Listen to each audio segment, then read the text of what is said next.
रहमतुल्लाहि व बरकातुहू। उम्मीद करता हूँ तमाम सुने खैरियत से होंगे। जहाँ से छोड़ा था उससे आगे चलते हैं और अपनी स्क्रीन की तरफ फिर वहाँ से आगे पढ़ते हैं। कमेंट लाजमी करना। मैं अपनी स्क्रीन की तरफ आ गया तो हमने पढ़ा था पहले टेबल क्या चीज़ पढ़ी थी। टेबल में यहाँ पे सेट करूँगा तो आपको खुद ही पता लग जाएगा यार टेबल तो हमने पहले पढ़ा था। तो इस तरह के जो कॉलम हमने पीछे स्टाइल में पढ़े थे इसी तरह हमने यहाँ पे पढ़े, तो ये हमारे पास एक किस्म का टेबल बन जाता है। उसके बाद हम पढ़ते हैं इंसर्ट। अगर पिक्चर कोई इंसर्ट आपने करनी है तो यहाँ से कोई भी पिक्चर आप यहाँ से इंसर्ट कर सकते हो यहाँ पे, ठीक है। जो बहुत बड़ी पिक्चर है जो आपने इंसर्ट कर दी है तो आप यहाँ से इसको इंसर्ट कर सकते हो। वर्ड की तरह ही इसे छोटा बड़ा आप कर सकते हो। उसके बाद आपके पास आ जाता है शेप टूल। अब शेप टूल वहाँ पे भी था यहाँ पे भी है, तो सोचने की ज़्यादा बात नहीं, ये हर जगह ही होता है। वर्ड में भी होता है, पावर पॉइंट में भी आपको मिलेगा शेप टूल। तो ये शेप टूल हर जगह होता है।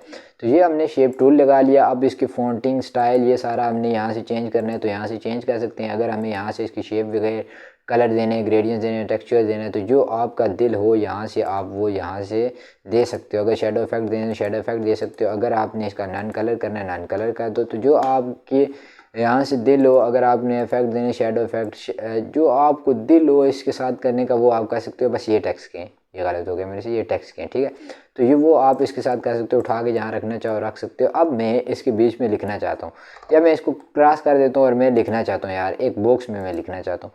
तो मैं ये बॉक्स सेलेक्ट करूँगा। मैं यहाँ से यहाँ तक ये बॉक्स सेलेक्ट कर लिया। अब मैं इस बॉक्स को भी डिज़ाइन करना चाहता हूँ। मैं यहाँ पे आया, मैंने इसे यही दिया, ठीक है। अब मैं बीच में लिख लेता हूँ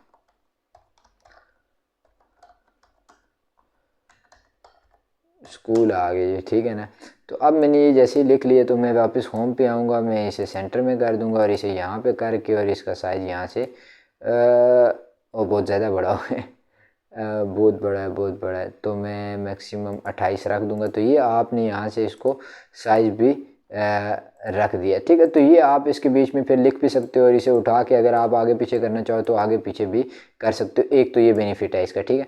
अब इसको डिलीट करते हैं और आगे चलते हैं स्मार्ट आर्ट की तरफ। स्मार्ट आर्ट क्या चीज़ है? स्मार्ट एक वैसे एक बड़ी स्मार्ट चीज़ है, तो स्मार्ट ही समझते हैं। स्मार्ट आगे एक किस्म के ग्राफ होते हैं। अगर आपने ग्राफ्स देखे हो कभी किसी बुक में या किसी जगह आपने ग्राफ्स देखे हो, ग्राफ्स कैसे होते हैं? लिस्टेड में होते हैं, ठीक है। लिस्टेड में कुछ लिस्टें होती हैं वो आपको होती हैं सर्कल में होते हैं, ठीक है। तो मैं सर्कल वाला ये लगा लेता हूँ। यहाँ पे अगर आपने टेक्स्ट लिखना हो तो यहाँ पे कुछ भी टेक्स्ट लिख सकते हैं, ठीक है। यहाँ पे जो आपको टेक्स्ट लिखना हो वो लिख सकते हैं। फिर इनकी अगर प्रॉपर्टीज़ चेंज करनी हो यहाँ से इनकी प्रॉपर्टीज़ चेंज कर सकते हैं, ठीक है। उसके बाद अगर आपने यहाँ से इनके कलर चेंज करने तो यहाँ से इनके कलर भी चेंज कर सकते हैं, ठीक है। तो मैंने जैसे यहाँ पे सिलेक्ट कर दिया तो इसने वो कर लिया। बड़े ही मज़े की चीज़। अगर इसकी शेप चेंज करना चाहते हैं तो यहाँ से इसकी शेप वगैरह भी चेंज कर सकते हैं।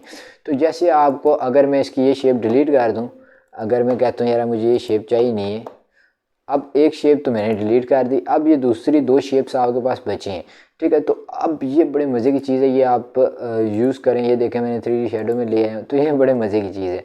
तो ये आप ग्राफ अक्सर अगर आपको कोई कंपनी की ग्राफ बनाने के लिए देती है तो आप इस तरह का ग्राफ उसके लिए बना सकते हो। तो आज के लिए इतना ही, इंशाल्लाह मिलते हैं नेक्स्ट क्लास में। तो कमेंट लाजमी करना, ठीक है। तो मिलते हैं नेक्स्ट क्लास में। अल्लाह हाफिज़।